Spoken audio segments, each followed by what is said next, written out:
When we look at planetary pairs or even trios, now that we have Pluto, Uranus, and Saturn in this little cosmic dance that's unfolding from about 2006, 2007, all the way through 2015.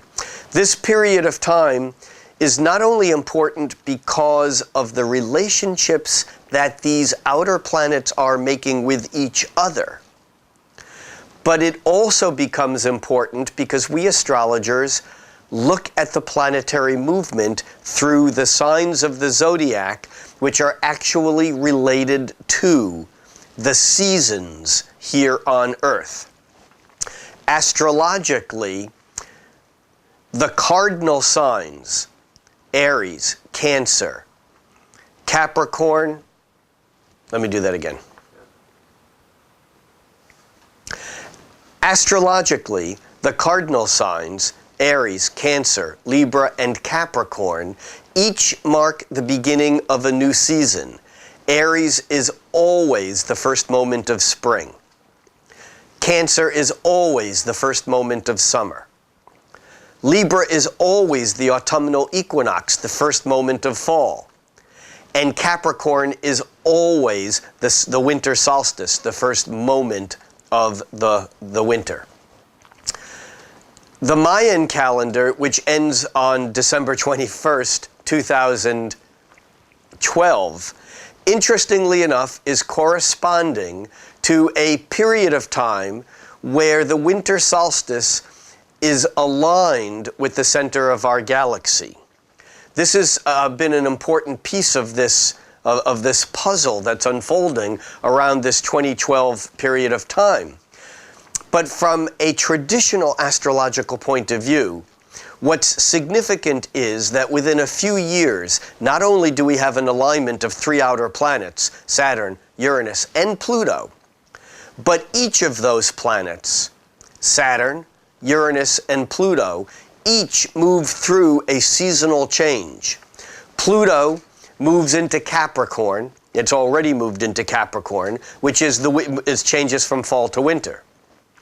Saturn is moving from Virgo to Libra, changing from summer to autumn. And we have Uranus moving from Pisces, where it's been for 7 years, into Aries, where it will be for 7 years, and it's moving from winter into spring. So the fact that we have these three planets changing seasons at the same time that they're making oppositions and squares. That's, if you think of a large cosmic-sized box or square, we have Saturn, Uranus, and Pluto, each on one corner, three corners of a four-cornered box. And this creates tremendous pressure, tremendous change here on Earth. The Age of Aquarius was made popular by the Broadway musical Hair in the mid-1960s that reflected some of the zeitgeist of that time, where there was this feeling that things were changing, the age was changing, the order was changing, that there was things were not the same as they were.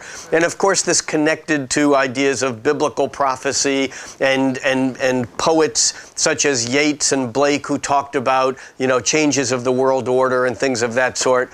But interestingly enough, there's a very real phenomenon that corresponds with what we call the ages, even the age of Aquarius. And it works like this. If I was spinning a top, the top would spin in one direction, and as the top begins to slow down, it begins to wobble. And this is an experiment you can try at home. As the top slows down and begins to wobble, it wobbles backwards to the direction of its spin.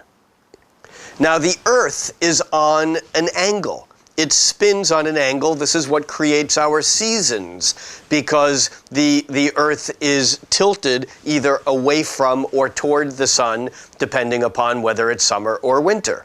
On the equinoxes, it's on the side, so we get equal equinox, we get equal sun, day and night.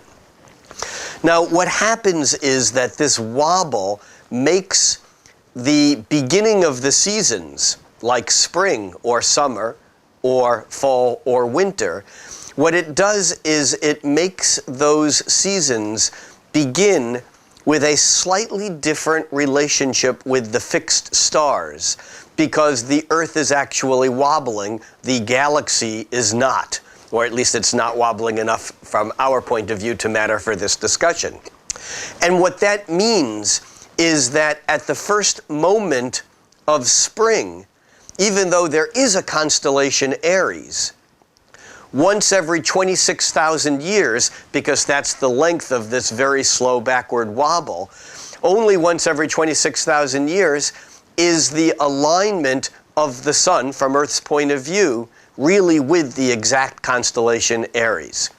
So what happens is that this backward wobble changes the alignment of the sun to the actual stars by 1 degree every 72 years, or 1/72nd of a degree a year.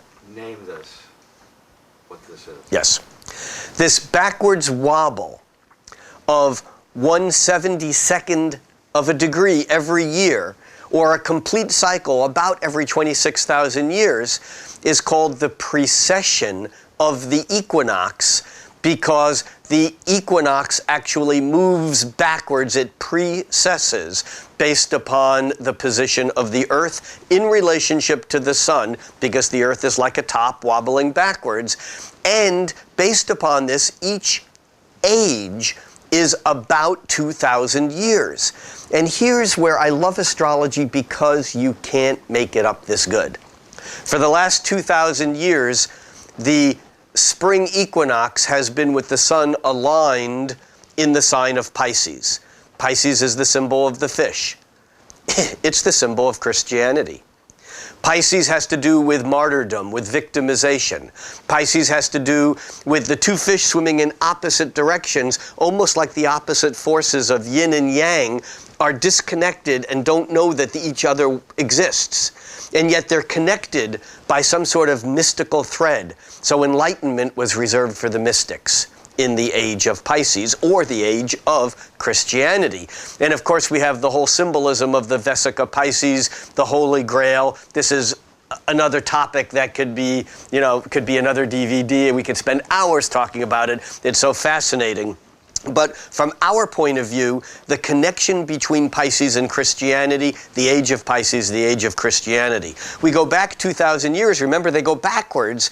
So we go backwards from the age of Pisces, and we go into the age of Aries. And in the age of Aries was the ram. We had the rise of the Hebraic religions, the one God. Aries is the I am that I am. Aries is the Paschal Lamb. It's the spring. It's that motion of creation, and Mars is the planet that relates to Aries. And we had a God who was not compassionate like the Piscean God, the Christian God. We have a God who is ruthless, who's a warrior God. We go back 2,000 years prior to that, and we're back into the age of Taurus. Taurus is the cow. We have the rise of Hinduism, the sacred cow. We have Baal. We have the scene of in the Ten Commandments of worshiping the golden calf at the base of Mount Sinai. But the point is that this was a period of Taurian sensuality, of the cow, not as meat, but as an image of that which can give of itself and just be centered in its own being.